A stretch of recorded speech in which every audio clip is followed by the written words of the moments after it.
risks in your home that you might not even know about. Amy Chong is a registered nurse and the burn care unit supervisor at Straub Benioff Medical Center. She's here to talk about National Burn Awareness Week. And Amy, while we're at it, what are some of the common burns that you tend to see? Well, most burns do happen in the home, and we do see a lot of cooking-related injuries. So this can happen from like hot oil in a pan, could be boiling water, maybe, propane grill, or even pressure cookers. We even do see chemical-related burns. So this can happen if someone's using like an alcohol-based hand sanitizer, and if they get maybe too close to like a candle at home. And how bad can these burns get? Well, it all depends on the heat source and if it made direct contact with the skin or if the person was just close by. So just being near a heat source can create a burn injury. And of course, if, say, for example, hot oil were to fall onto the skin, that could create a pretty deep burn injury in comparison to, say, steam or water, but it does vary. In addition to that, we can see a combination of burns. For example, if someone were to open a pot of boiling hot water, they could get a steam injury, and then if the pot were to fall onto them, they could get a burn injury that way as well. I would imagine we would benefit greatly by knowing how to treat this. So if I do have a burn injury, what should I do?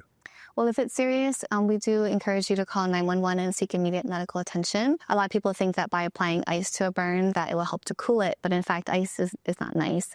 By applying ice onto a burn, it actually can cause the burn to get worse due to lack of circulation in that area. So instead, it would be best to remove the heat source or get away from the heat source, and then to cool the burn by running it under cool water for about 20 minutes. And how can we prevent these burns before they even happen?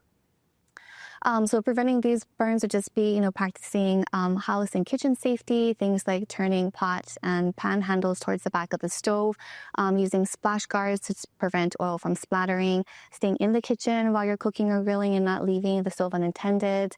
When you're using the microwave, just make sure that you allow things to cool before removing items from the microwave, or using pot holders or oven mitts to protect yourself when removing hot items. Is there anything else you want to add?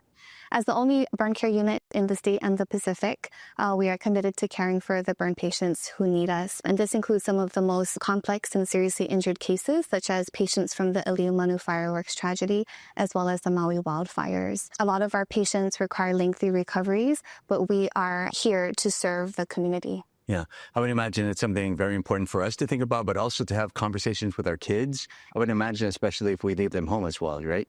Yes, definitely. Just talking about home safety, things like, using electrical outlets appropriately, not overloading them, charging your devices safely.